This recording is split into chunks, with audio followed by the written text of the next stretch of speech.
What if you lived in a place that was sometimes uninhabitable for years? You'd have to prepare for the lean years. In fact, you'd need a bunker. Such is the way of the tadpole shrimp. They live in fields and meadows, but they are fully aquatic crustaceans. You don't need to be a biologist to see the problem they have. But with these property taxes, the trials and tribulations of finding a place to live seems to be a fact of life, death, and taxonomy.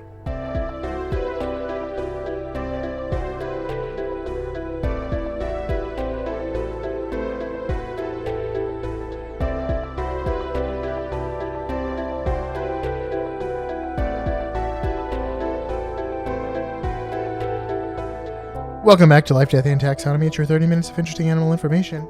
I am Joe. And I'm Carlos. And thank you to Cassie for the creation of our theme song. To hear more of Cassie's music, please search Cassie Michelle on YouTube or Spotify. Why don't you? Why don't you? And thank you to Johanna for the creation of this week's artwork. To check that out, you can visit us at our home on the web at ldtaxonomy.com. And a very special thank you to our patrons, to Jesse Raspolich, Carol Raspolich, and Richard Kaspar. Thank you so much for your support. It's greatly appreciated. Thanks for helping us keep the lights on. And today we're talking about a crustacean that's coming for your Rice Krispie treats, but more on that later. Is Anne the nickname of the daughter you're going to have when you name her? No, Stacy. Stacy, yes. Because it's not crustacean, it's crustacea. But crustacean is like that's like a Lou Ann or something like that. Mary Ann. Rodentia is really the hard one. There's no even shortened version that sounds. Maybe it's a boy's name. Rod for short. Yeah, Rod. So short for Rodney? No, Rodentia. But Rodentia sounds like a woman's name. Encha. There we go. There's a good one. Yeah. Yeah, there's no way that someone named Crustacea is not going to be called Krusty all through middle school. So that's you just really hate your spawn if you name them that. No one will know it's not just Stacy. That's not true, because that all it takes is one roll call at school, and then life is over. Stacia, Stacy.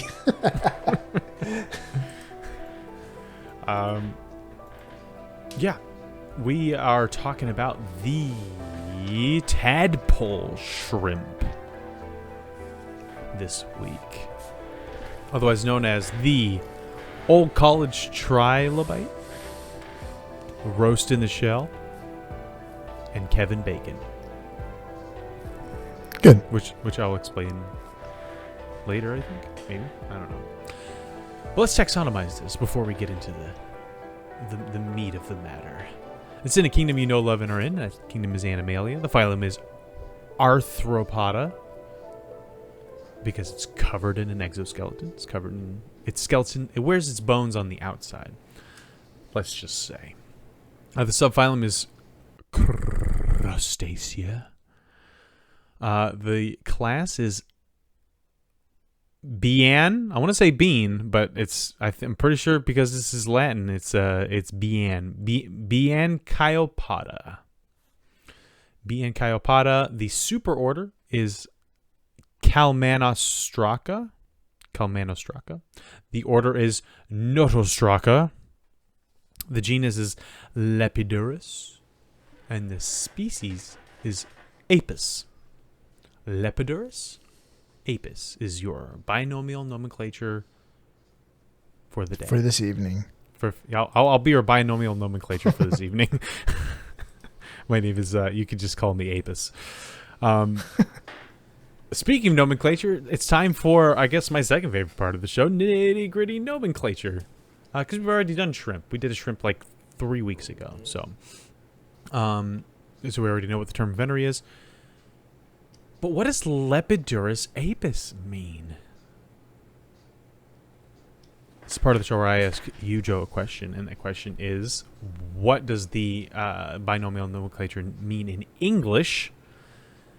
Does Lepidurus apis mean A, armored split tail, B, footless scale tail, C, spotted swarming shell, or D, fragile segmented tail?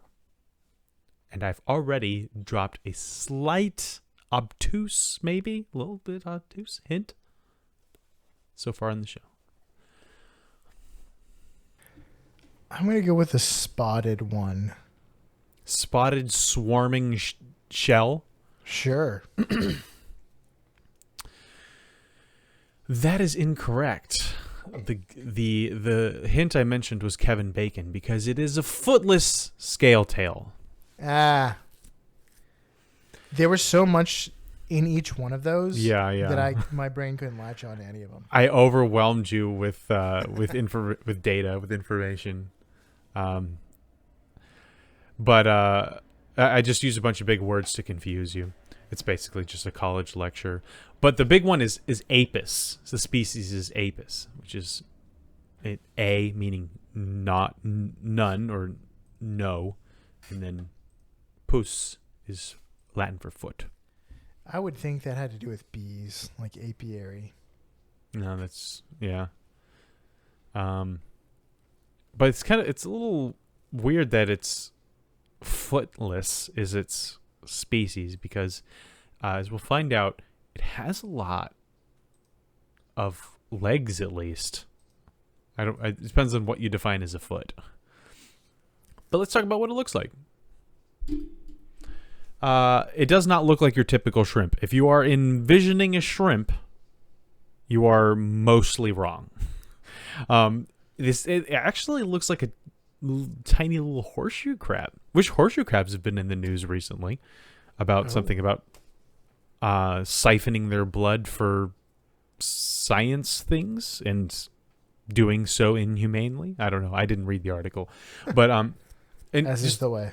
this is the way. Just so it definitely. This is why I called it a trilobite, because if you know what a trilobite, well, at least used to look like, we're more in that line of appearance. So it's got this wide yellow brown shell, disc shaped, and it covers the top 2/3 of its abdomen. So like a horseshoe crab. The last third of its abdomen looks like a tail, but it's just its abdomen. But that part doesn't end, and there is an actual tail. It's two of them actually that split off like antenna at the end. The shell has two compound eyes that operate similar to like a fly or a bee. There you go. We're back to bees. Mm-hmm. And then underneath it has 80 up to 88 little face hugger legs that are used for putzing around your local pond, I guess. But surprisingly, for something that is the species name no feet or footless, it has 88 legs. So I don't know if you wanted to find the last part of those legs as a foot, then it has 88 feet. And so this is pretty ironic. But if you don't, then I guess you'd be a scientist or a taxonomist at least. But yeah, that's if you're picturing a little horseshoe crab bug with two antennae sticking off of its the back of its tail, then you have got the picture, my friend. But it is not as big as a horseshoe crab. So how big is it, Joe? Interesting question. It's almost as if we have a segment of the show to talk about that. Welcome to the Blood Measure Up segment, the official listener's favorite part of the show. The part of the show when we present the animal size and dimensions in relatable terms through a quiz that's fun for the whole family. It's also part of the show that's introduced by you when you send in audio of yourself saying, singing, or chittering the words measure up into ldtaxonomy@gmail.com. We don't have a new measure up intro, and it's been many years. And by years, I mean months. So I guess we'll have this measure up segment. introduced by a crustacean. That seems like a good idea. Go all the way up to the subphylum. Without further ado, the listener's favorite part of the show. I got my new shell. It looks just like the shell I threw out yesterday, and I found it in the same dumpster, but this one had a live raccoon inside. There we go. Yeah, that's pretty good. All right, yeah, Zoidberg, thanks. I think he's a trilobite at some point during his life cycle in the episode where he gets reverted back. They all go like Benjamin Button style. Oh, that's right. So there's you were right. We do have a trilobite cartoon character. That seems like something they would do. Well, let's talk the length of an adult. An adult tadpole shrimp, how long are they? They're 2 to 5 centimeters, or 0.8 to 2 inches. How many tadpole shrimp go into the length of the arc? Not of the covenant. Of the not dying of flood. Of the animals. The Here's arc a of the hint. animals. In Genesis, the ark is described. I'm sure we've done the ark before in Measure Up, but the ark is described as in cubits. Cubits are believed to be the length from your elbow to your fingertip, which is generally around 18 inches. Yep. So it was 50 cubits wide, which is around 86 feet. So how long? 50. It was just a big square. I'm trying to like go over my memory with a fine, like with a sifter, and see if I can scoop up a number off the top, just like a flow of consciousness kind of a thing. I want to say 120. That's floating up there. And I don't have anything better. All the pictures show it to be a lot longer than it is wide. And I imagine that since there were such specific dimensions given in the Bible, that they would have taken that into account when they drew the picture of it.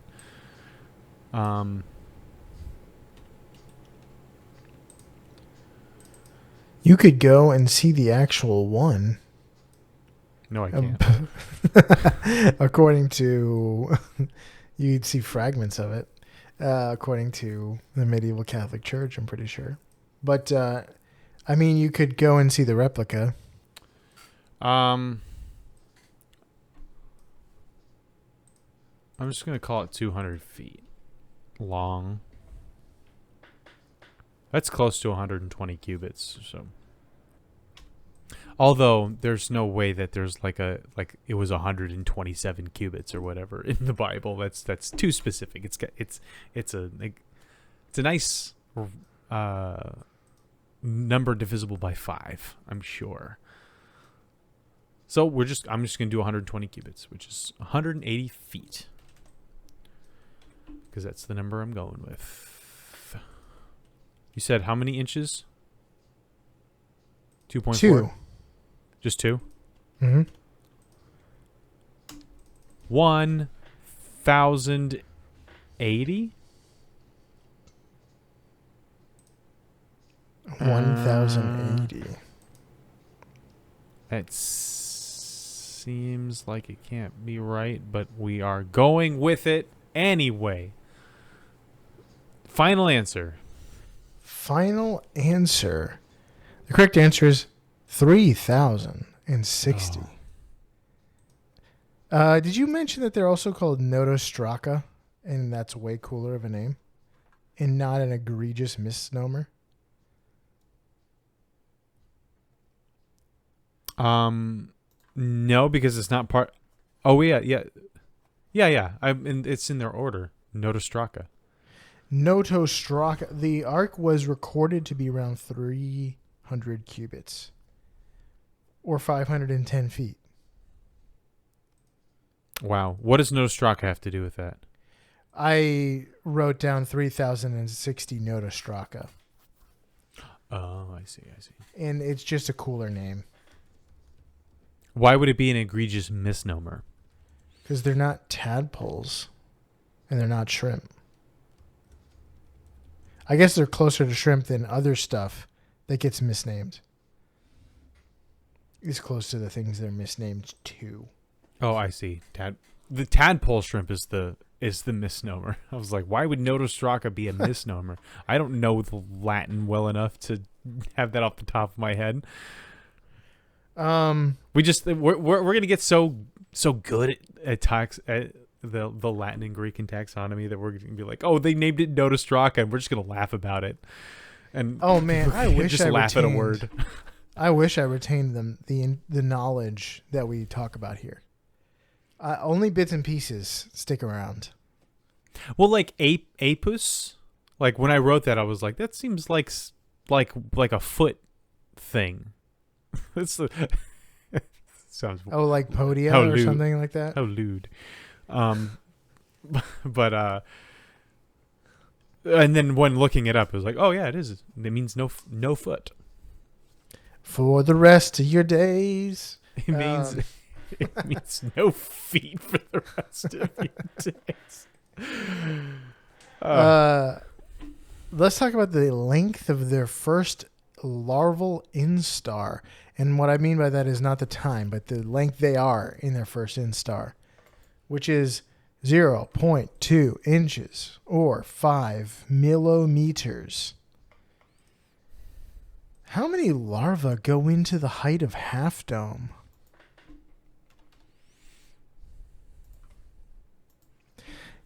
Here's a hint. Half Dome is the famous peak rising above Yosemite Valley and a popular hiking destination. Around 500,000 people climb the mountain each year. Its steep cable section, combined with the high number of people that the park sees per year, contributes to Yosemite's 15 or so annual death toll. 60,000. 60,000? Yeah. Final answer? I'm assuming that Half Dome is 1,000 feet tall. Okay, the correct From answer is the ground. I don't know about sea level, but it's sea level. We're talking sea level here. oh well, fine, whatever. I have no basis for sea level either. It's probably not at sea level, but whatever. So you're sticking with it. That's my story, and I'm sticking to it like the glue on the binding. The correct answer is 538,825 Notostraca. Oh boy. Half Dome is close. 8,839 feet above sea level. That's a little bit more than what I said. It is, yeah. And, I'm just picturing it like in the pictures, and from like the valley floor to the top, it looks like it's about 1,000 feet. Which is what I was going by. I wonder. But Height? since I have no idea how high the park is above sea level, that's all I had to go with. It must be pretty high. We drove up to another place, and the elevation was around 9,000 feet.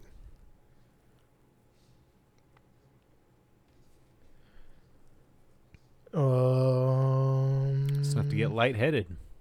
4,800 feet off the valley floor. All right. Well, I was still extremely wrong. Everybody loves when I'm wrong, right? Yeah, well, they love when you're extremely wrong, because then Or it's like, exactly whoa, right. it's that high, or Extremely wrong or exactly right. Those are my two options. Yes. So I either need to be darn sure, or I just need to just guess into the wild blue yonder. Yeah. Now, I don't think, like, if everyone is like, I think it's a probably, like, if everyone's like, yeah, I think a cloud's like 1,000,000 pounds, and you're like, it must be like 500 pounds, then the whole, like, a cloud's 1,000,000 pounds, that is not there. Yeah, but that's not something that the average person probably No. knows. So Yeah. I think the more interesting fact is that, like, Yosemite is one of the highest, has one of the most dangerous national parks in terms of death rate, but it's deceiving because it's only because so many people go there. So if you per person, per like 500 people, it's like middle of the pack. yeah, that's like Chicago is so much more dangerous than Eustis, Florida. Like, of course, there's like 30 people in Eustis. No one has died in Eustis, Florida for 30 years. Something's happening in Eustis, Florida. Yeah, it's the Hawkins, Indiana of Central Florida.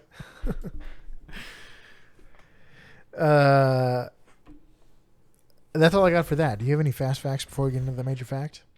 I do. So the tadpole shrimp lives in temporary freshwater ponds around the world. So again, if you're thinking of a shrimp that's swimming around in the ocean, think again. It lives in freshwater ponds, and temporary ones at that. Specifically, the ones that were noted.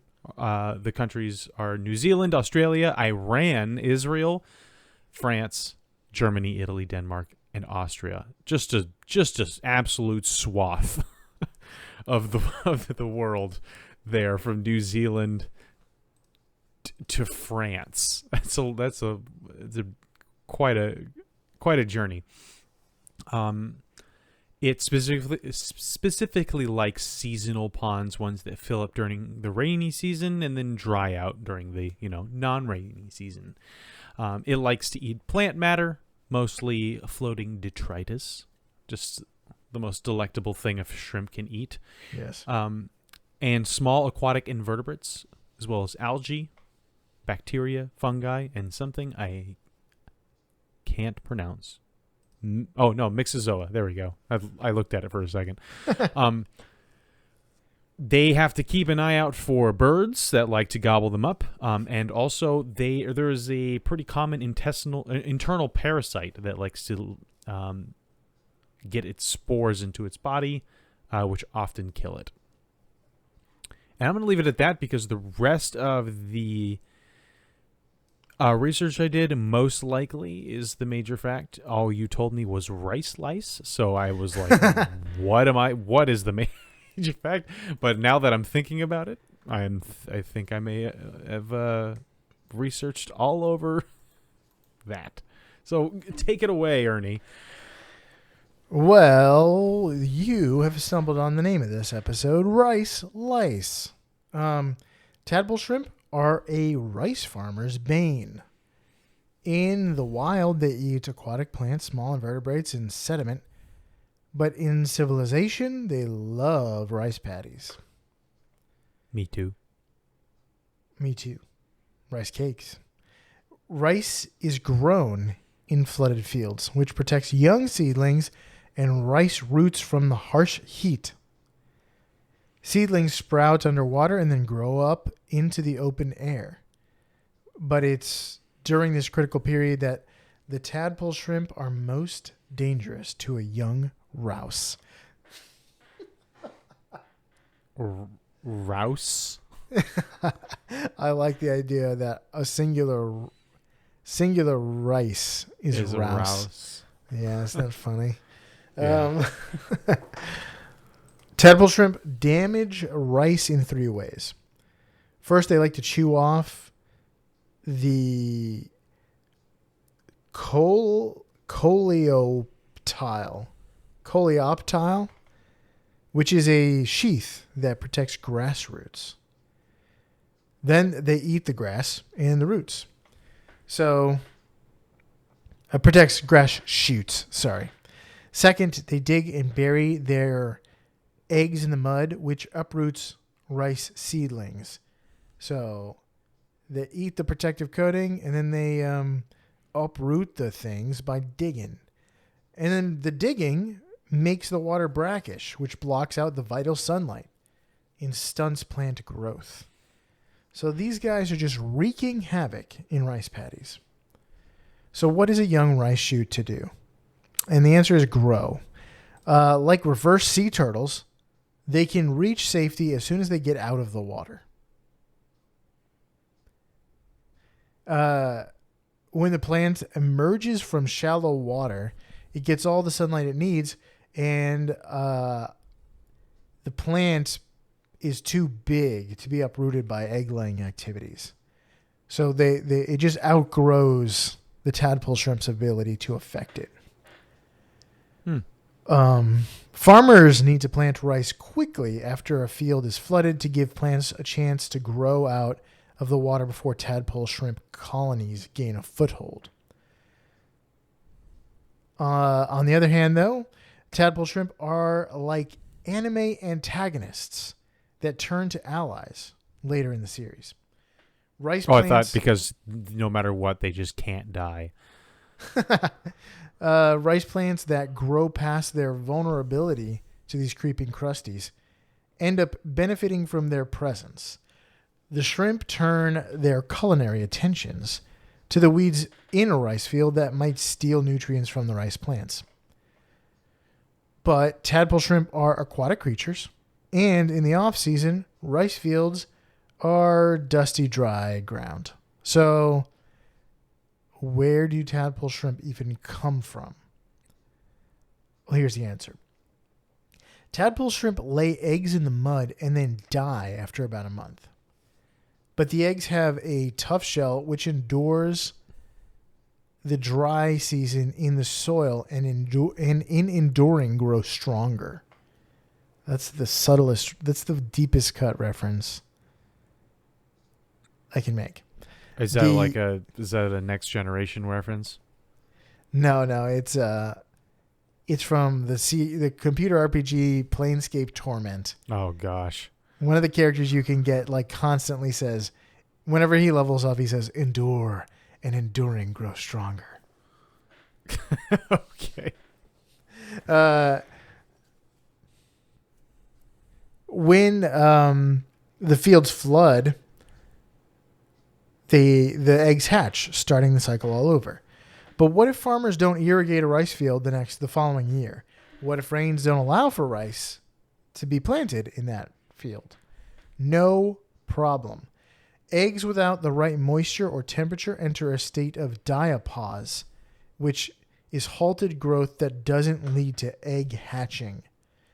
The eggs can survive being completely dehydrated for years. They lie in the earth waiting for the wet activation of a spring rain like the winter frickin' soldier. They're like cicadas. More like cicadas. If your rice field has a significant tadpole shrimp problem, the typical response is to use pyrethroid insecticides, which I assume work on crustaceans, which are not insects.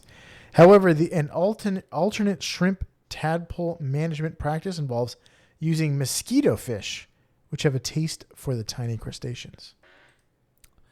This is the first time hearing of anything called a mosquito fish. Mosquito fish. It's probably just a regular-looking fish that likes to eat mosquitoes. It probably eats mosquito larvae. A-OK in my book. Best fish. That wins the award for best fish. It looks like a little guppy. It looks like a little bait fish. Yeah, I'm just gonna string several of them around my neck and see what happens. I'm sure they will die. Yeah, I'm sure you will have a stinky neck. Yeah, and lots of mosquito bites. But that's all I got for that. I first heard about this as oh, there's tiny little crustaceans that plague rice fields. Isn't that interesting? I'm like, yeah. And then I started looking into it. I'm like, oh, they're the winter soldier. They can lay eggs in the dirt that hatch years later when it rains. Decades, I was reading. Yeah, crazy. Up to 28 years. They're preppers. They're like, it's like hatching a tardigrade. Yeah. I feel like we very recently did an animal that lives in A pineapple. temporary. Oh. In a pineapple under the sea. No, in temporary. I think it was a frog. Halfway housing. It was whatever frog. I think it's the common rain frog that lays its eggs over temporary ponds so that it can drop directly into the water.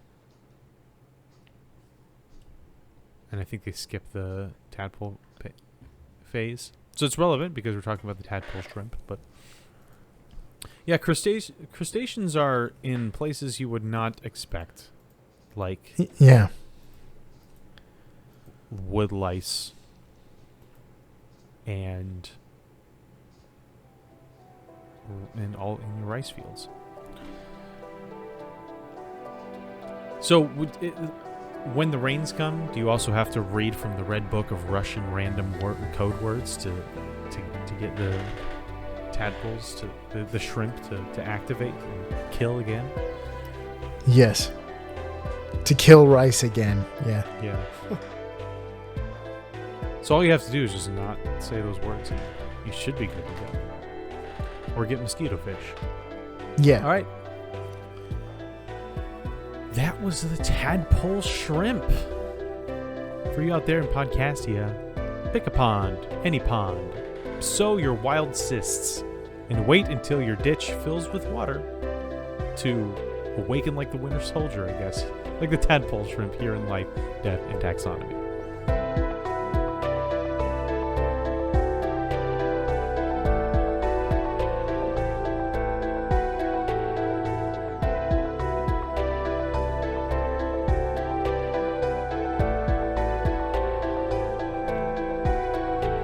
Hey Taxonomy Titans, I just want to remind you that we now have a Patreon. Patrons can see full video episodes and get shoutouts on the show. But ultimately, it's a way for you to help us cover some costs and get even better. Still, reviews are the best way to help us grow. So if you haven't left one yet, we'd really love to hear from you. As always, thanks for listening and engaging.